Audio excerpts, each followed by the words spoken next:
La Universidad Estatal a Distancia le da la más cordial bienvenida. Mi nombre es José Andrés Herrera Rey y soy profesor de la Cátedra de Sociología. En este módulo 1, que es como apoyo para el curso de Fundamentos de Sociología, veremos el siguiente temario a continuación. En el tema 1, veremos qué es la sociología y por qué es una ciencia social. Además, veremos el significado del pensamiento social, el contexto en el que surge la sociología, sus fundadores y los fundamentos de la disciplina. En el tema 2 veremos los clásicos, empezando por Carlos Marx, Max Weber y Emilio Durkheim. Pasando al tema 3, veremos la definición de tradición, escuela y enfoques y veremos las tradiciones y sus significados.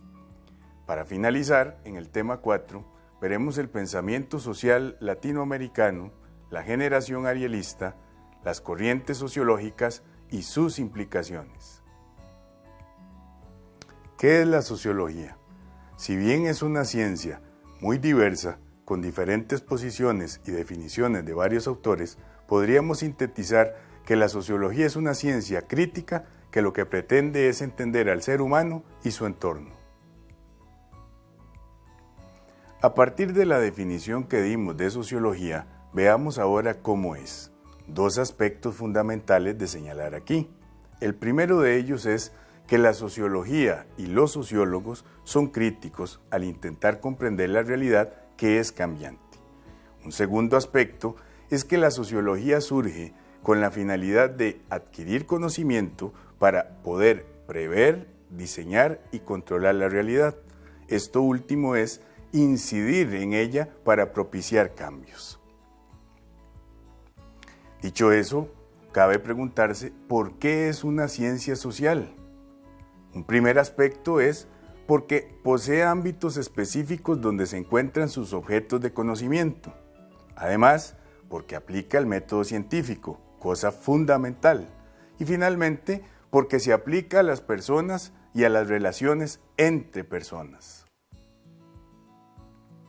En cuanto al pensamiento social, es importante indicar que precede al surgimiento de la sociología y surge a partir de la observación y reflexión profunda sobre el entorno humano. Tiene como base la revelación o intuición y una finalidad moral y religiosa. Dos pilares fundamentales sustentan el pensamiento social desde sus inicios, que es la parte prescriptiva, en donde básicamente lo que se daba era una serie de códigos en los que se les decía a las personas cómo debían actuar, es decir, qué debían hacer y qué no debían hacer. Posteriormente se añade el segundo pilar, que es la parte descriptiva, en la cual tiene una sólida influencia de la antigua Grecia y básicamente lo que implica es una reflexión profunda sobre cómo es esa realidad, tratar de describirla lo mayor posible para poder entenderla. Posteriormente, y ya para la Edad Media, el proceso se caracterizó en que no hubo mayor avance, ya que en ese periodo la Iglesia tenía mucha influencia, control y poder sobre las situaciones intelectuales que se daban dentro de la sociedad. Por tanto, en este periodo podríamos definirlo como una parte oscura dentro del pensamiento crítico. Pero a finales de la Edad Media, ya entrando al Renacimiento, surgen una serie de movimientos intelectuales que promulgan que Europa se convierta en el centro del mundo, que la burguesía ya se convierte en la clase dominante y se da una cultura antropocéntrica, es decir, que todo estaba centrado en el estudio, reflexión y análisis profundo del hombre. Llegando así entonces a la Edad Moderna, en donde tenemos aportes importantes y decisivos de varios pensadores como Thomas Hobbes, que dijo que el ser humano en realidad no es sociable por naturaleza, sino que por medio de un pacto social, las personas ceden el uso de su violencia para que el Estado mantenga el control de ella y así la sociedad se mantenga unida. Por su lado también, Adam Smith, que dijo que la sociedad se autorregula, porque a pesar de que el ser humano se esfuerza por mejorar únicamente su situación personal, es decir, una parte egoísta, al final repercute en que la sociedad prospere, A esto él le llamó la mano invisible. Por otra parte, Montesquieu decía que el gobierno debería regirse por la teoría de pesos y contrapesos, es decir, que debe existir una división de poder en tres partes, el ejecutivo, el legislativo y el judicial, para evitar que se concentre el poder en uno solo de ellos.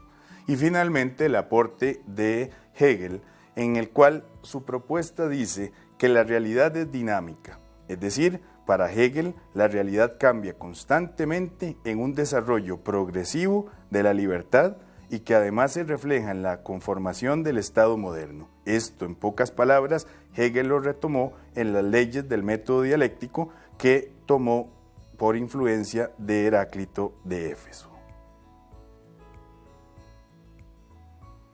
¿Cuál es el contexto en el que surge la sociología?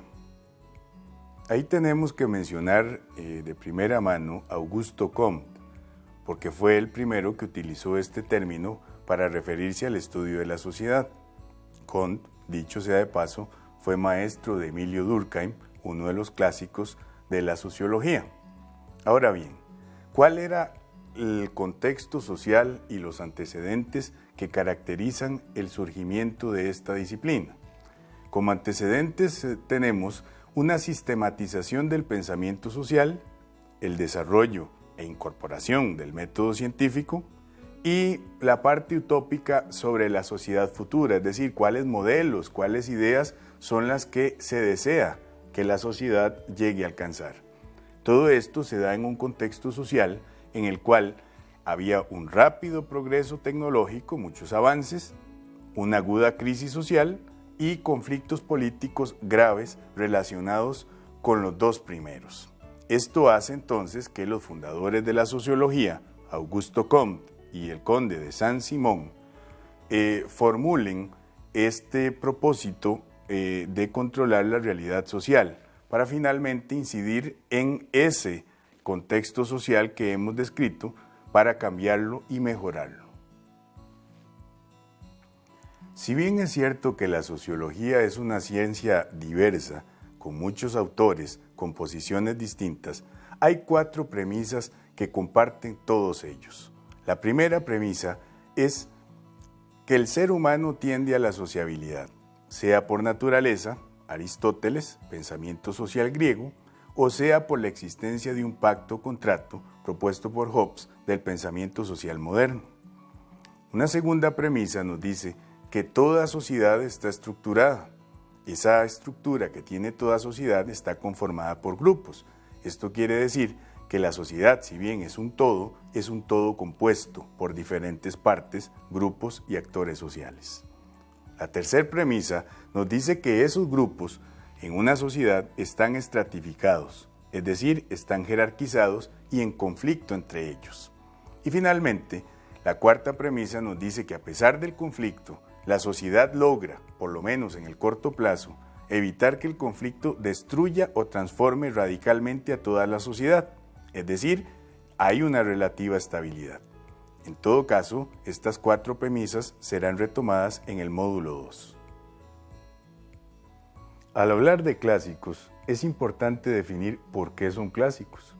Un primer elemento a destacar aquí es que son un referente ineludible para todos los demás autores que le siguieron. Y esto se da porque han desarrollado cada uno métodos particulares que han sido retomados de manera constante por otros autores. En el tema de los clásicos de la sociología, tenemos a una primera figura clave como es Emilio Durkheim, quien estudió el malestar de las sociedades europeas antes de la Primera Guerra Mundial y desarrolló los siguientes conceptos que son fundamentales dentro de su análisis. El primero de ellos es la solidaridad y la cohesión social, en donde Durkheim utiliza el término de solidaridad para explicar que la sociedad se mantiene justamente unida por ella, entendiendo como solidaridad aquel vínculo involuntario entre los seres humanos. Este concepto de solidaridad, como tradicionalmente tiene una connotación moral, no se trata, decía Durkheim, de cuando ayudamos a otros, sino que más bien lo pasa a llamar cohesión social para evitar justamente esa confusión, siendo así entonces una manera de control entre todas las personas de la sociedad. Por otra parte, el método que utilizó Durkheim es el positivista, que básicamente es la observación y medición empírica de la realidad social.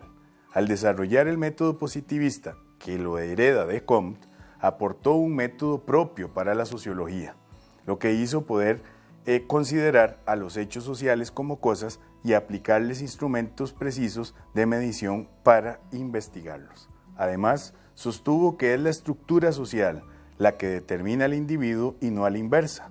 Por eso es que la sociedad, según Durkheim, influye en la manera de pensar y actuar de los seres humanos.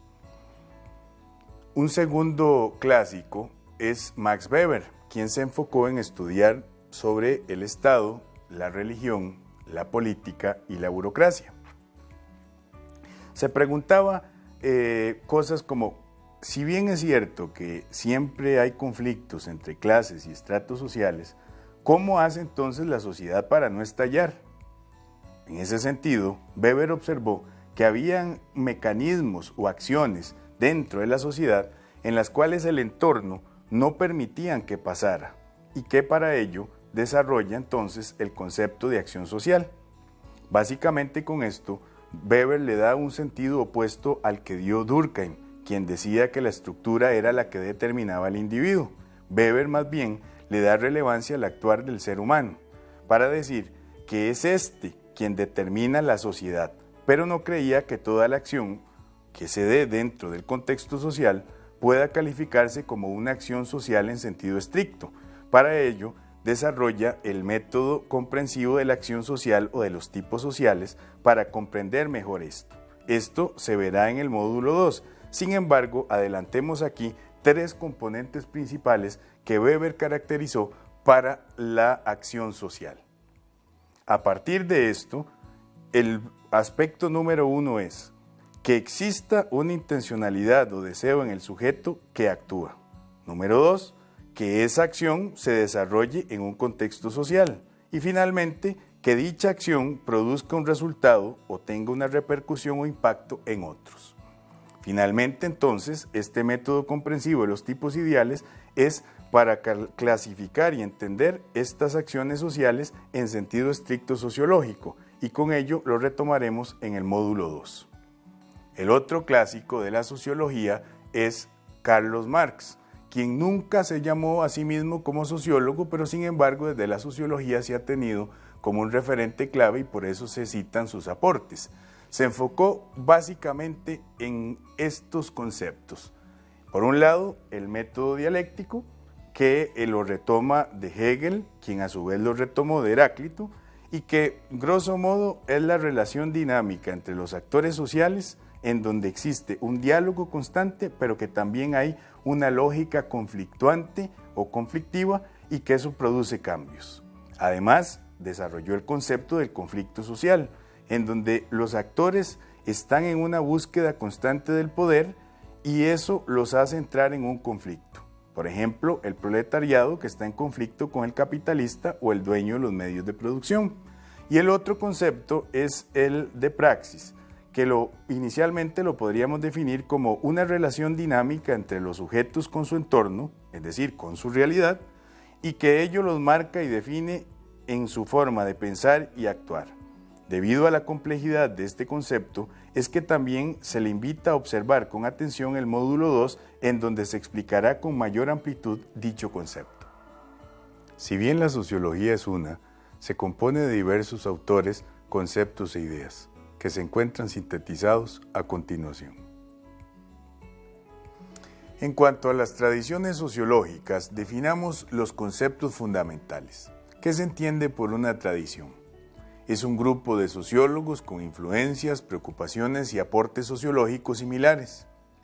Además, la definición de escuela es subgrupos de las tradiciones, es decir, se dan porque hay sociólogos que poseen más afinidades entre sí dentro de una misma tradición.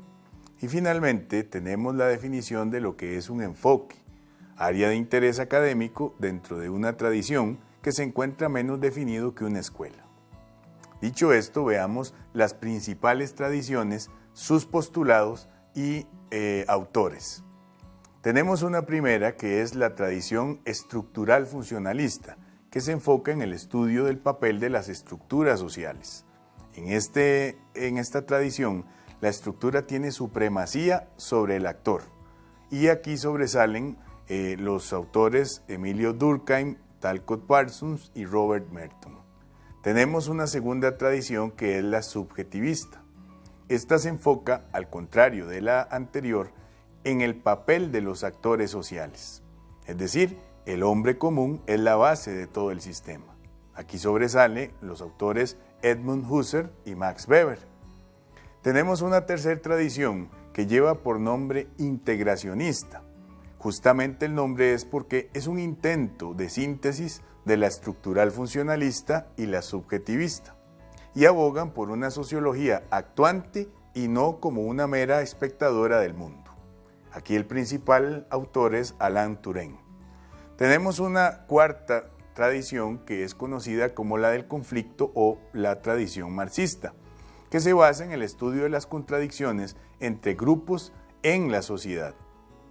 Los conceptos fundamentales para dicha tradición son el concepto de clase y lucha de clases, y el referente principal es Carlos Marx. Finalmente tenemos la tradición de la posmodernidad, que se enfoca en el análisis de rasgos sociales como el cambio veloz, la incertidumbre de las sociedades, la pluralidad. En esto, el enfoque está en la emergencia de los nuevos actores y los movimientos sociales, como minorías étnicas, fundamentalismos religiosos, etc. El autor que sobresale acá es Zygmunt Bauman. No debe pensarse que en América Latina no existía un pensamiento social propio, todo lo contrario. Lamentablemente fueron destruidos en la conquista, pero veamos algunos ejemplos a continuación. Otro de los aspectos fundamentales es el desarrollo de la sociología en América Latina. Para ello, hablemos un poco de lo que es el pensamiento social latinoamericano. En ese sentido, una primera idea que hay que resaltar es que antes de la conquista española existía un pensamiento social propio en América Latina. Ejemplos de esto es la ciudad de los aztecas Tenochtitlán, que en esa misma época tenía un desarrollo 5 veces mayor que Madrid, o el Popol Vuh de los mayas, que contenía elementos sociológicos importantes para el análisis y desarrollo de las sociedades en ese tiempo.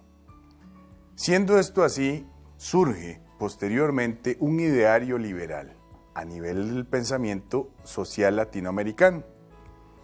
Esto se da al final de la colonia y tuvo como base 3 premisas. La primera de ellas, la libertad económica. La segunda, la modernidad. Esto en el sentido de que se instauraran valores más afines a las sociedades industrializadas, contrario a los valores catalogados como retrógrados de las sociedades rurales. Y finalmente, el tercer pilar o premisa de este ideario liberal fue la crítica a la estructura eclesiástica. Esto por cuanto la premisa indicaba que la Iglesia y toda su doctrina era completamente disfuncional al desarrollo.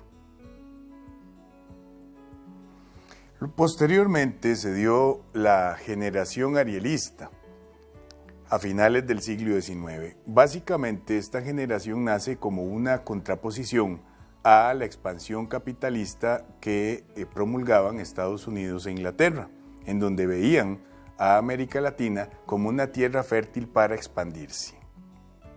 Bajo ese escenario, surge en 1900 la posición de José Enrique Rodó, quien publica el libro Ariel, opuesto a la concepción materialista de estos 2 países.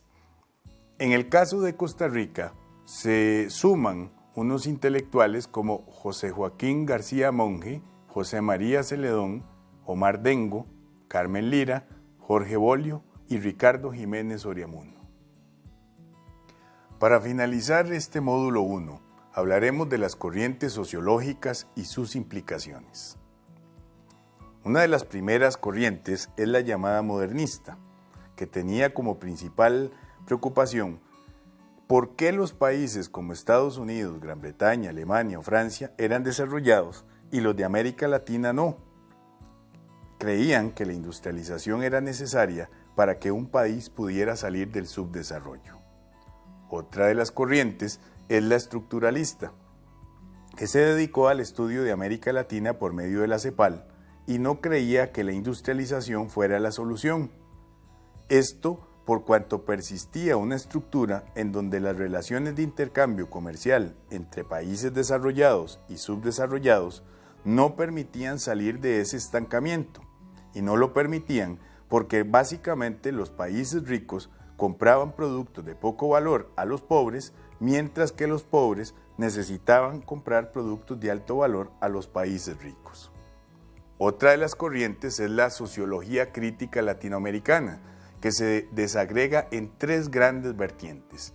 El primero de ellos es la teología de la liberación, la cual se presentó como un movimiento de estudiantes laicos católicos y de sacerdotes dentro de las iglesias y optaban como opción preferencial por los pobres.